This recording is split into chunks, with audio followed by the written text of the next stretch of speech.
This is All India Radio. In the program Money Talk, we now bring you a discussion on pre-budget meetings for the forthcoming Union Budget. The participants are A.K. Bhattacharya, economic analyst, and Rajesh Laik, AIR correspondent. The Finance Minister Nirmala Sitharaman will be presenting the last full budget of the present government on February 1, 2023. So what are all these discussions that are going on? What could be the outcome of these discussions that the Finance Minister is having, particularly on the Jan Bhagidari? What are the suggestions and the ideas that have come in which will transform India into a global economic powerhouse?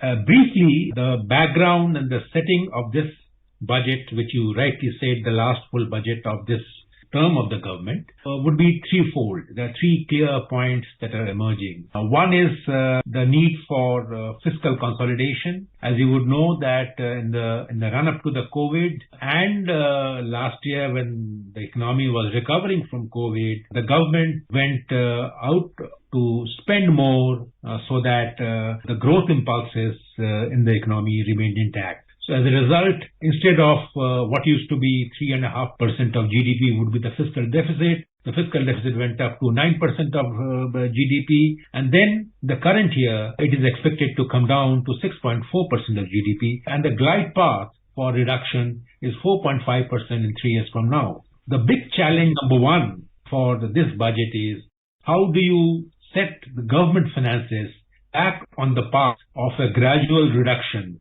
in its fiscal deficit. That is point number one. Point number two is how do you make sure that at a time when India Inc. or Indian companies still are not healthy enough to pump in a lot of money in investing in the economy, the government will have to step in with more capital expenditure so that the growth impulses can be kept intact. Number three is how do you make sure that the tax reforms and the overall industrial policy reform agenda, including asset monetization, that goal remains a very, very important target to be achieved by the government through the budget. So these are the broad three areas in brief that will engage the attention of the finance minister, and indeed they have engaged the attention of the meetings that took place in the last few days. AKB, you mentioned fiscal consolidation, and just to give a little background, the Union Budget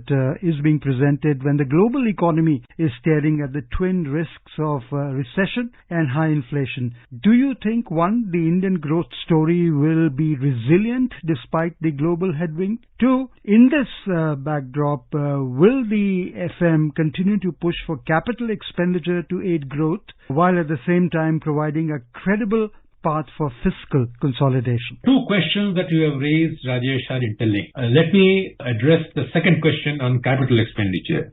An increase in capital expenditure over what has been planned for the current year. The current year's capital expenditure is around 7.5 lakh crore rupees. Now, this was about 26% more than what was done in the previous year, which is 2021-22. The expectation is that the pace of capital expenditure increase should continue unabated. This is necessary because Indian corporate sector, the private sector, doesn't have enough financial muscle to bring in more capital investment to keep the growth engine revving. So therefore, it is critical for the government to step in and increase its capital expenditure so that the growth momentum is maintained. How do you do it without widening the fiscal deficit even further? So therefore, there is need for expenditure reform, there is need for tax reform so that the tax base can be widened, so that the tax buoyancy can go up, because fiscal deficit has to be reduced and capital expenditure has to be raised, and both are important to make sure that the Indian economic growth remains intact, without which the scary prospect is India can be a victim of the global recessionary environment that is prevailing right now, with high inflation and recession looming large and even unemployment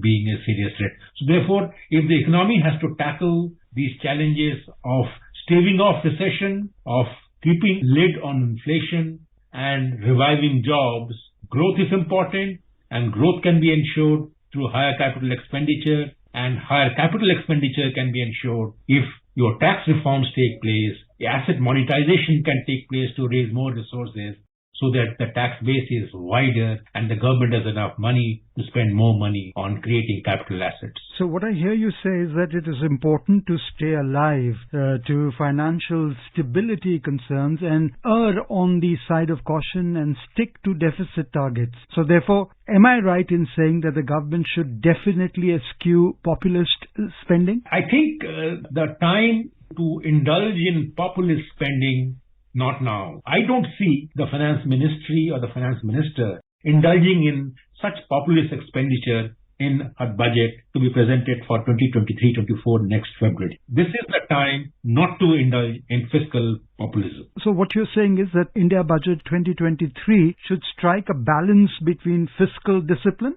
and targeted capex push.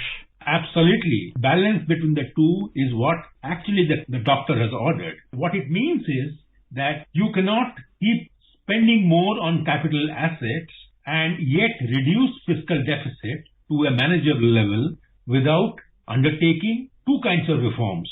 One is the taxation reform and the second is your asset monetization policy reforms. Unless you raise more revenues through the non-tax revenue route, unless you raise revenues through asset monetization, unless you raise revenue through further tax reform by widening the tax base, reducing exemptions so that you keep collecting more taxes on a wider base so that the people don't get hurt by that.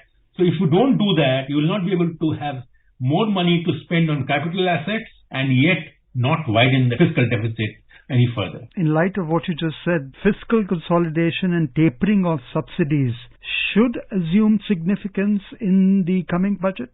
Oh, yes. I think you touched upon a very important subject, which is the subsidies.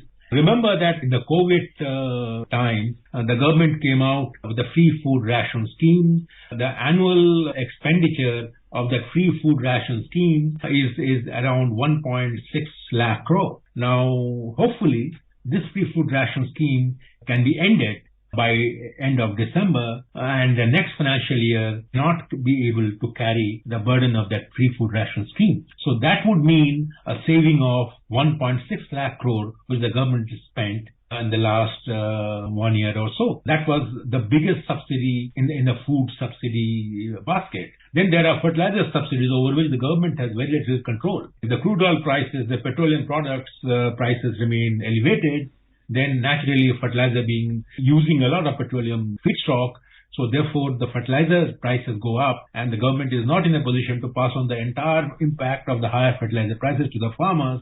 So the fertilizer subsidy goes up. So both this subsidy, food and fertilizer subsidy, they have to be controlled. Fortunately, the petroleum subsidy is by and large under control because the government has managed due to duty cuts in a manner and allowed the higher increase in the crude oil prices to be passed on to retail prices in a very calibrated and graded manner.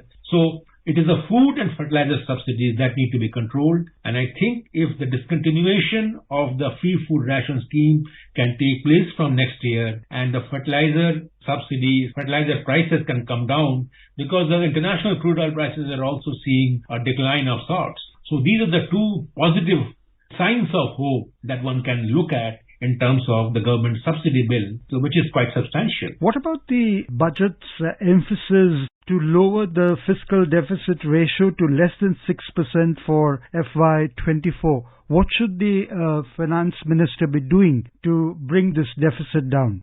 The government had set a target of 4.5% of fiscal deficit to be achieved in year 2025-26. In the current year, I think the government will be able to achieve its target of 6.4% of GDP as a fiscal deficit for the current year, that is 22-23. Now, if you want to achieve the target of 4.5% by 2025-26, which is 3 years from now, you need to have a graded approach by a gradual reduction in the fiscal deficit level in the next 3 years. So I would imagine the least the government should be considered doing is for 23-24, the fiscal deficit should be somewhat between 5.5 and 6% of GDP, so that in the 2 following years, you can think in terms of reaching that ultimate goal of 4.5% of GDP. Remember that it is not just the fiscal deficit that the government should be worried about. It is also its gross debt to GDP, which is also can be a cause for concern. Right now, it is at a level which is slightly problematic. So if fiscal deficit does not come down in good time, then the debt level will go up, because fiscal deficit is nothing else but government's gross borrowing. Now, if the borrowing level goes up, then you are passing on the burden of higher debt to the next generation. And that debt level can be brought down only if now and the next year and the year after, you bring down your fiscal deficit to a more manageable level and at least reach the target of 4.5% of GDP by 2025-26. AKB, yet another aspect that everyone want FM to focus on is boosting the rural demand. What measures can be taken to revive the rural consumption demand through higher allocation to rural employment generation projects?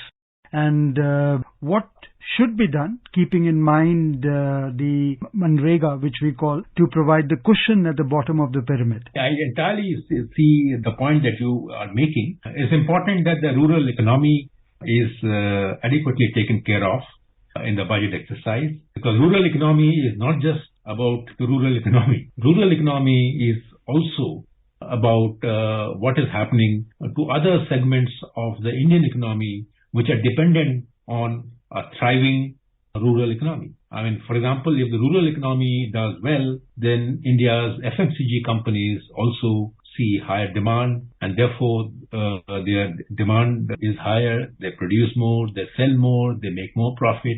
Then there is a virtuous cycle in the economy. Now, in the rural economy, there are two ways the rural economy can be kept going. One is to pump in more money to welfare schemes, welfare allocations, which I think the government will do. Number two is to provide adequate allocation for the schemes like Mahatma Gandhi National Rural Employment Guarantee Scheme, which provides minimum work days in a year, 100 days, now has been gone up to 200 days, with the minimum wages being paid for any work that any rural Indian takes. The third thing would be, how do you make sure that you spend more on rural infrastructure? Now, when I say capital expenditure, it is not just a question of capital expenditure on building infrastructure for urban India. Capital expenditure is largely spent on roads that connect villages with towns.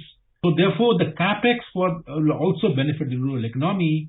And when that expenditure takes place, you see demand reviving, in the sense that when there's some projects that are being undertaken, they're implemented, the jobs are being created, people get money. With that money, they go to the market to buy goods and services, and then there's demand for goods and services. So there's a virtuous cycle once again. One last point on the China Plus One and Europe Plus One, where there should be continued focus to position India as an alternate and more lucrative investment destination for companies. How should the budget look at this aspect? I think the Indian taxation structure is right now, there are some areas, particularly on the capital gains side, there is some lack of clarity on what kind of capital gains exemptions and capital gains rates, tax rates should be applied, what kind of duration of investment. There can be a lot of incentives that can be given to invite more foreign investment into the country. And I think India is the leader of the G20 this year, and the Prime Minister has already talked about what kind of leadership India would like to provide to the group of 20 countries. So I think the budget will pay attention to this aspect of India trying to provide economic leadership in a world which is battered by fears of recession, joblessness, and high inflation. We hope that the budget 2023 should look to support the manufacturing sector and also make higher disbursements